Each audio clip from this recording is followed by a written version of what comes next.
આદિ જીન યુવક charitable trust અને કરુણા સેવક ગૌસેવા ચેરિટેબલ ટ્રસ્ટના કરુણા ગૌસેવા ધૂન મંડળના સહયોગથી કરુણા સેવક ગૌસેવા ચેરિટેબલ ટ્રસ્ટ દ્વારા રાજકોટ શ્રી સિદ્ધાર્થ ગૌશાળામાં બનાવવામાં આવેલા ઘાસચારા બેંક ગોડાઉનમાં આ વર્ષે લગભગ 10,000 મણ જેટલો સૂકો ઘાસચારાનો પાલો ભર્યો છે, જે આ ચોમાસાની શરૂઆતમાં જરૂરિયાતમંદ ગૌશાળામાં પહોંચાડવામાં આવે છે.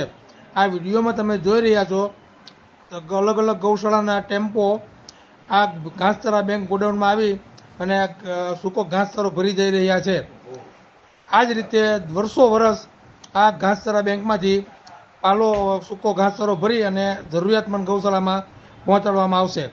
જય ગૌ માતા, જય ગોપાલ.